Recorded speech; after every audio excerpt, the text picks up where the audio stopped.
নিস্তব্ধ নিশি। এক অদ্ভুত নীরবতায় চারপাশ ছড়িয়ে আছে। মনে হচ্ছে বাতাসও যেন ক্লান্ত হয়ে থেমে গেছে। দূরে কোথাও ঝিঁঝি পোকার একঘেয়ে ডাক নিস্তব্ধতার মাঝে আরো গভীরতা এনে দিচ্ছে। চাঁদের স্নিগ্ধ আলো মাটিতে রূপালী পর্দা বিছিয়ে রেখেছে। মাঝে মাঝে ঘাসের ফাঁক দিয়ে শিশিরের ফোঁটা গড়িয়ে মাটির বুকে নির্দ্বিধায় মিশে যাচ্ছে। এই নিস্তব্ধতার শহরে কোলাহল সরে গেছে দূরে। গাছের ডালপালাও নিশ্চুপ, যেন তারাও ঘুমিয়ে পড়েছে। কেবল কারো হৃদয়ের ভেতরকার অনুভূতি যেন নিস্তব্ধতার সঙ্গী হয়ে উঠেছে। অজানা স্বপ্নে বিভোর কেউ একজন স্মৃতির গভীরে হারিয়ে যাচ্ছে। নিশ্চুপ রাতের আবেশে চোখ দুটো ভেসে উঠেছে। অদৃশ্য এক মায়ার সুর বাজছে হৃদয়ে। চাঁদের আলোর সাথে পাল্লা দিয়ে নীরবতায় হাঁটছে সে। ভাবনার আকাশ জুড়ে শুধু একটা নামই শোনা যাচ্ছে, মাহাদিবা খান মেঘ। হৃদয়ের সবটুকু জুড়ে যার অবস্থান, যার ভাবনায় অবেলায় হৃদয় আঙিনায় বিদ্যুৎ চমকায়। মস্তিষ্কের স্নায়ুকোষগুলো সতেজ হয়ে ওঠে। বারংবার হৃদস্পন্দনের অস্বাভাবিকতা অনুভব হয়। সেই মাহাদিবা খান মেঘ। আবির নামক এক যুবকের বুকে বাঁ পাশটায় বাসা বাঁধা একটা ছোট্ট পাখি। সে তার নাম দিয়েছে আবিরের স্প্যারো। স্প্যারোকে নিজের করে পাওয়ার তীব্র আকাঙ্ক্ষায় কুড়ে কুড়ে খাচ্ছে তাকে। দূরত্বের পরিধি ক্রমশ বাড়ছে। মনের ভেতর যে শূন্যতার পাহাড় গড়তে শুরু করেছে, সে পাহাড় একাকিত্বের অবসান হওয়া খুব দরকার। তাই একতরফা ভালোবাসার সমাপ্তি টেনে স্প্যারোর মন আঙিনায় নিজের অস্তিত্ব জানান দিতে এসেছে আবির। শুনশান রাস্তার পাশে একটা চায়ের দোকানের সামনে এসে থমকে দাঁড়ায়। সেখানে দু একজন লোক চা খাচ্ছেন। পাশে দুই তিনটা বেঞ্চ ফাঁকা পড়ে আছে। আবির একটা বেঞ্চে বসলো। মামাকে চা দিতে বলে পকেট থেকে ফোন বের করলো। ফোনের স্ক্রিনে ভেসে উঠলো এক হাস্যোজ্জ্বল ছবি। আবির ছবির দিকে তাকিয়ে মুচকি হেসে বলল, মাই ডিয়ার স্প্যারো, তোমার শান্ত মন এবার অশান্ত হবে। আমায় নিয়ে ভাবতে তুমি বাধ্য হবে। আবির ধীর ভাবে নিঃশ্বাস ছাড়লো। চারপাশে নীরবতায় যেন হৃদয়ের কম্পন না শোনা যায়। কল লিস্ট থেকে নাম্বার বের করে কল করলো। কয়েক সেকেন্ড কল হওয়ার পর রিসিভ হলো। ফোনের অপর পাশ থেকে ঘুম ঘুম কণ্ঠে এক যুবক বলল, হ্যালো। এই শালা, ঘুম থেকে ওঠ। শালাকে? তুই? আপনি কে? তোর বোনের জামাই। মানে কি সব বলছেন? আবির মোলায়েম কণ্ঠে বলল, তানভীর ভাই আমার, মঙ্গল গ্রহ থেকে ফিরে এসো এবার। তানভীর ঝটপট শোয়া থেকে উঠে বসলো। ফোনের স্ক্রিনের দিকে তাকিয়ে নাম্বারটা দেখলো একবার। অপরিচিত নাম্বার, কিন্তু মানুষটা তার বড্ড পরিচিত। তানভীর উত্তেজিত কণ্ঠে বলল, ভাইয়া। আবির কিছু বলার আগেই তানভীর আবারও শুধালো, কেমন আছো ভাইয়া? আলহামদুলিল্লাহ, তুই কেমন আছিস? আলহামদুলিল্লাহ, খুব ভালো। বের হতে পারবি? তানভীর খানিকটা চমকে উঠলো, প্রশ্ন করলো, কোথায় তুমি?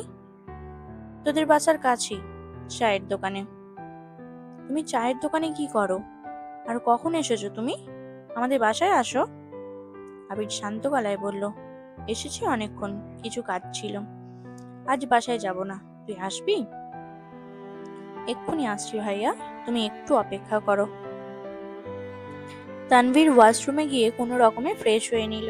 তাড়াহুড়োতে টি শার্ট আর ট্রাউজার পরেই ছুটল। হালিমা বেগম ড্রয়িং রুমে বসে টিভি দেখছিলেন। তানভীরের ছোটাছুটি দেখে আতঙ্কিত গলায় শুধালেন, কি হলো তানভীর, এভাবে ছুটছিস কেন? তানভীর একবার বলতে নিল ভাইয়া এসেছে, পর মুহূর্তেই কিছু একটা ভেবে থেমে গেল। ঢোক গিলে ধীর কণ্ঠে বলল, একটা জরুরি কাজ আছে আম্মু। ফিরবি কখন? ঠিক নেই, একটু সময় লাগবে। হালিমা বেগম ফের বললেন, তোরা আব্বু সজাগ হলে কি বলবো? প্লিজ কিছু একটা বলে ম্যানেজ করে নিও প্লিজ। তানভীর লম্বা চওড়া, খানিকটা গুলুমলু দেখতে। সম্পর্কে আবিরের চাচাতো ভাই হলেও দুজনের বন্ধুত্বের গভীরতা খুব প্রখর। হাজারো মানুষের ভিড়ে তাদের মধ্যকার বন্ধন অন্যরকম ভাবে সবার নজর কাটতে সক্ষম। দূর থেকে আবিরকে এক পলক দেখেই ছুটল তানভীর। এক দৌড়ে আবিরের সামনে গিয়ে দাঁড়ালো। তানভীরের নিঃশ্বাস এলোমেলো। আবির চোখ তুলে চাইল। ছোটবেলার মতোই আবেগে ভেসে গেল দুজন। তানভীর ভেজা চোখে আবিরের দিকে তাকিয়েই রইল। কতগুলো দিন পর একসাথে হলো দুজন। আবির উঠে দাঁড়াতেই জড়িয়ে ধরল তানভীর। ভ্রাতৃত্বের বন্ধনের সামনে সুদীর্ঘ সময়ের দূরত্ব কিছুই না। সময় যেন তাদের এইটুকুও আলাদা করতে পারেনি। বুকের ভেতর জমে থাকা ভালোবাসা আর এক মুহূর্তে উঠেছে। আবিরও শক্ত হাতের বন্ধনে আঁকড়ে ধরল তানভীরকে। আবিরের দু চোখ সিক্ত, অথচ ঠোঁটে অকৃপণ হাসি। কারো মুখ থেকে কোনো কথা নেই, কিন্তু আলিঙ্গনের ভেতরের স্পর্শই হয়ে উঠল হাজারো না বলা কথা। অপেক্ষার ব্যথা, মনের টান আর বন্ধুত্বের মতো খুনসুটিতে ভরা সেই পুরানো দিনের কথাগুলোর কথা মনে পড়তে লাগলো। এর আগেও এয়ারপোর্টে দেখা হয়েছিল দুজনের, তবে সে দেখা ছিল ক্ষণিকের দেখা। কথা হয়েছিল খুব অল্প। কিছু সময় নীরবতা ভেঙে আবির জানতে চাইল, কাঁদছিস কেন? তোর সঙ্গে কান্না মানায় না ভাই। তানভীর উত্তর দিচ্ছে না। তানভীরের মাথায় হাত বুলিয়ে আবির মৃদু স্বরে বলল, অনেকদিন একসাথে চা খাওয়া হয় না, একসাথে হাঁটা হয় না।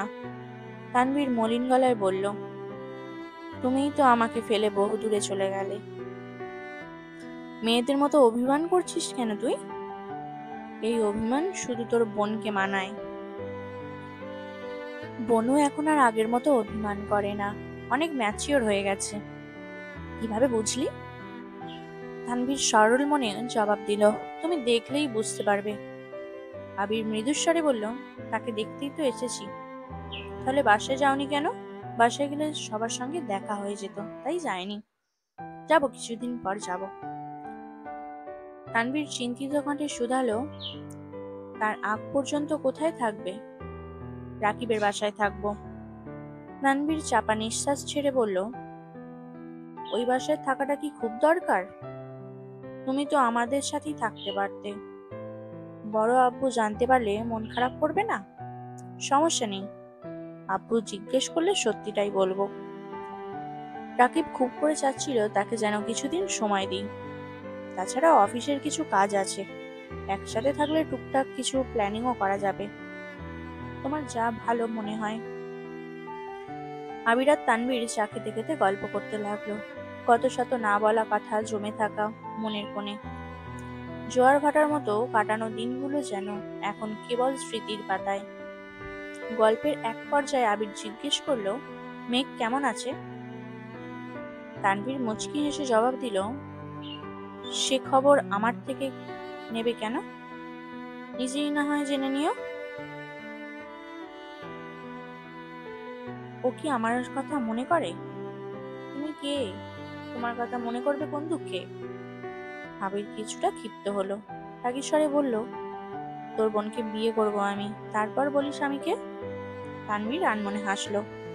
আর চোখে আবিরকে এক নজর দেখে শান্ত কণ্ঠে বলল, আমার বোনের জন্য এরকম বিয়ের অফার প্রতিদিনই আসে।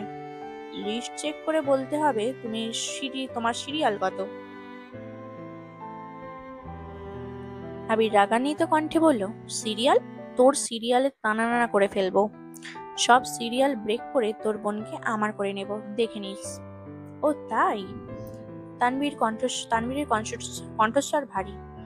গম্ভীর গলায় ফের বলল, এই তোমার যোগ্যতা?